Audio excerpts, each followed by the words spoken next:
The bald eagle is the national bird of the United States of America.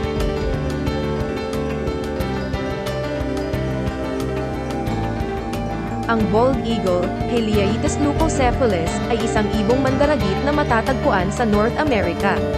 Isang sea eagle, mayroon itong dalawang kilalang subspecies at bumubuo ng isang pares ng species kasama ang white-tailed eagle, Heliaeetus albicilla, na sumasakop sa parehong angkop na lugar tulad ng bald eagle sa Palearctic. Kasama sa saklaw nito ang karamihan sa Canada at Alaska, lahat ng magkadikit na Estados Unidos, at Hilagang Mexico. Ito ay matatagpuan malapit sa malalaking katawan ng bukas na tubig na may masaganang supply ng pagkain at mga lumang malagong puno para pugad.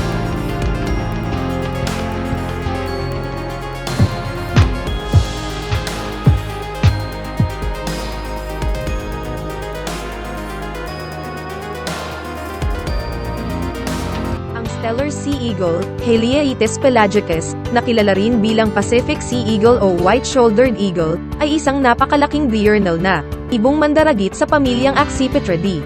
Una itong inilarawan ni Peter Simon Pallas noong 1811. Walang kinikilalang subspecies. Isang matibay na agila, mayroon itong maitim na kayumangging balahibo na may puting pakpak at buntot, isang dilaw na tuka, at dilaw na mga kuko. Karaniwan, ito ang pinakamabigat na agila sa mundo, na may timbang na humigit kumulang 5 hanggang 10 kilo, 11 hanggang 22 pounds, ngunit sa ilang karaniwang sukat, maaaring may rank sa ibaba ng Harpy eagle, Harpyia harpygia, at ng Philippine eagle, Pithecia jeffrey.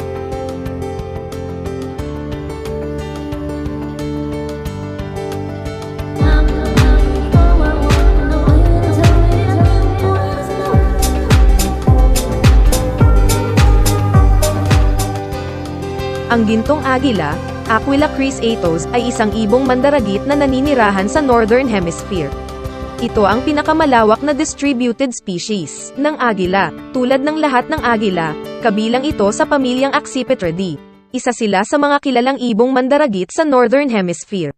Ang mga ibong ito ay madilim na kayumanggi, na may mas magaan na gininto ang kayumanggi na balahibo sa kanilang mga batok.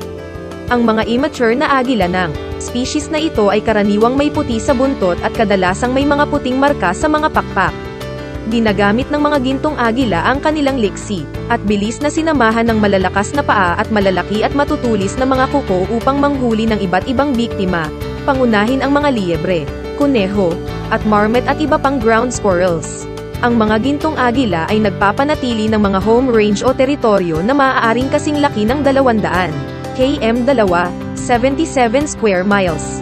Nagtatayo sila ng malalaking pugad sa mga bangin at iba pang matataas na lugar kung saan maaari silang bumalik sa loob ng ilang taon ng pag-aanak. Karamihan sa mga aktibidad sa pag-aanak ay nagaganap sa tagsibol, sila ay monogamous at maaaring manatiling magkasama sa loob ng ilang taon o posibleng habang buhay. Ang mga babae ay nangingitlog ng hanggang 4 na itlog, at pagkatapos ay i-incubate ang mga ito sa loob ng 6 na linggo. Karaniwan, 1 o 2 bata ang nabubuhay upang tumakas sa loob ng halos 3 buwan.